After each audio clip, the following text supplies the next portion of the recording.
मैं डॉक्टर अर्चना Srivastava P academic group में आप सभी का हार्दिक स्वागत करती हूँ। आज मैंने व्याख्यान के लिए जो विषय लिया है वो है प्रतिवेदन।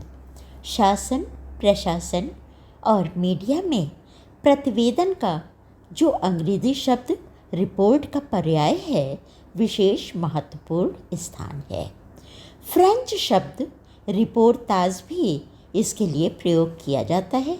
विशेषतः हिंदी साहित्य में तो रिपोर्टाज एक स्वतंत्र विधा के रूप में प्रचलित है। श्रव्य और दृश्य दोनों ही माध्यमों में रिपोर्ट का योगदान है, लेकिन प्रस्तुत संदर्भ में सरकारी और गैर सरकारी कार्य प्रणाली में प्रतिवेदन का प्रयोग उसका एक अनिवार्य अंग है।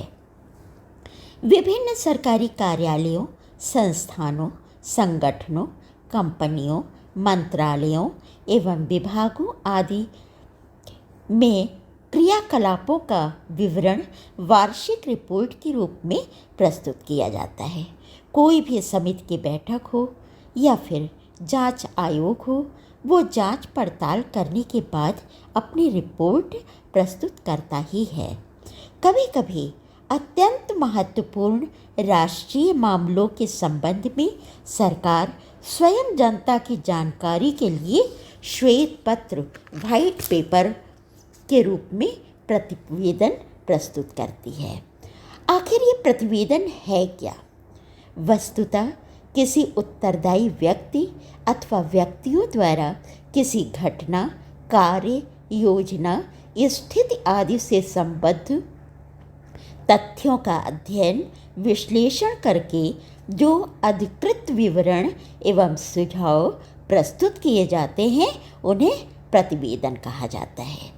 इसका एकमात्र उद्देश्य संबंधित विषय की संपूर्ण तथ्यात्मक परीक्षण एवं उसकी प्रस्तुति होती है। प्रतिवेदन की प्रस्तुति वस्तुतः एक कला है। उनका कोई मान्य प्रारूप तो नहीं है, अतः प्रतिवेदन अपने लेखक कौशल से उसे रोचक बनाता है। जैसे किसी प्रदर्शनी एवं मेले की रिपोर्ट में भाषा में उसकी प्रस्तुति में इतनी रोचकता लाई जाती है कि पढ़कर वहाँ जाने के लिए लोग व्याकुल हो उठें। यह वो दृश्य उनकी आँखों के समक्ष जीवंत हो उठे। वहाँ किसी समिति द्वारा, किसी आयोग द्वारा प्रस्तुत रिपोर्ट में उस विषय का संपूर्ण इतिहास, अब तक की गई कार्यवाही एवं प्राप्त निष्कर्ष एवं सुझाव भी प्रतिवेदन में प्रस्तुत किए जाते हैं। ये संपूर्ण जानकारी यथार्थ के धरातल पर ही होनी चाहिए, काल्पनिक नहीं। इसके लिए संबंधित व्यक्तियों के साक्षात्कार, मानचित्र, रेखाचित्र आदि को भी पुख्ता सबूत प्रस्तुत करने के लिए लाया जा सकता है। जैसे किसी दंगाग्रस्त इलाके की रिपोर्ट प्रस्तुत करने के लिए चश्मदीद की गवाही महत्वपूर्ण हो जाती है, अतः उसका साक्षात्कार लेना भी अनिवार्य हो जाता है। सामान्यतः प्रतिवेदन का प्रारूप कुछ बिंदुओं पर आधारित होता है, जैसे कि संबंधित विषय का एक उपयुक्त शीर्षक, प्रस्तावना, विषय सूची, उद्देश्य पूर्ति का संक्षिप्त विवरण, विषय विश्लेषण, साक्षात्कार एवं सामग्री संकलन का विश्लेषण और प्रमुख तथ्यों का उद्घाटन। मुख्य सिफारिशें, तालिकाएं एवं परिशिष्ट तथा संदर्भ सूची। प्रतिवेदन की विशेषताएं।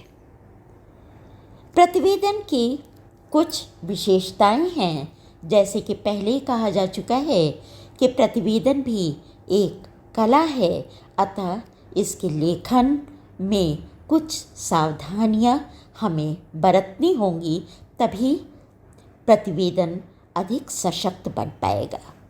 पहला है यथार्थता। प्रतिवेदन जिस विषय या घटना से संबंधित है उसका तथ्यात्मक स्वरूप उसमें वर्णित होना चाहिए, क्योंकि यथार्थता का अभाव अविश्वसनीयता को जन्म देता है। दूसरा, समस्या से संबंधित तथ्य।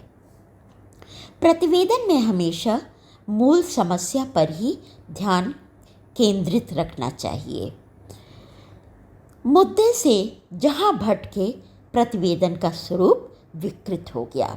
अनावश्यक प्रसंगों से परिणाम तक हम कतई नहीं पहुंच सकेंगे। तीसरा, क्रमबद्धता।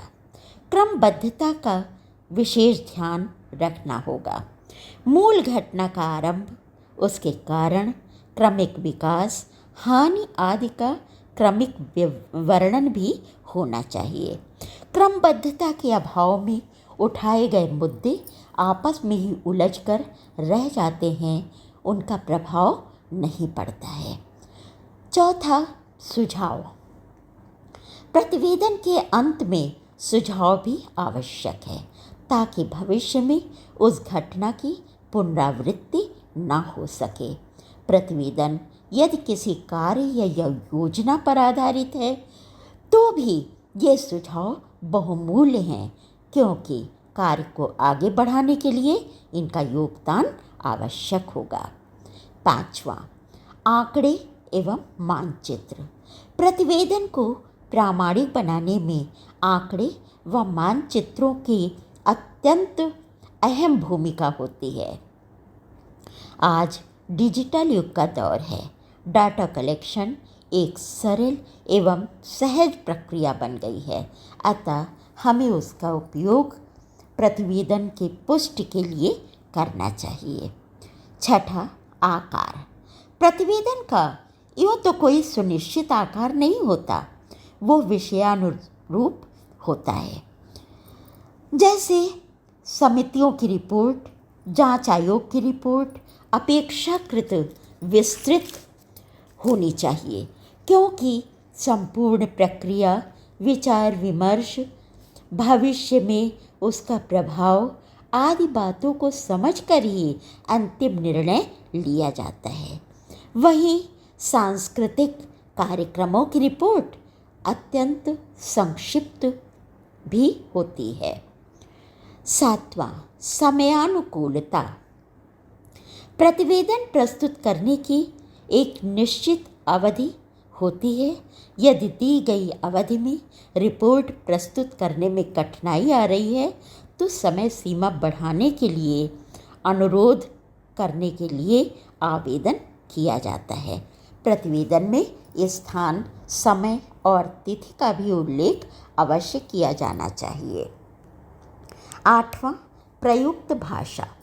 प्रतिवेदन में प्रयोग की जाने वाली भाषा सहज, सरल, सुबोध एवं स्पष्ट होनी चाहिए।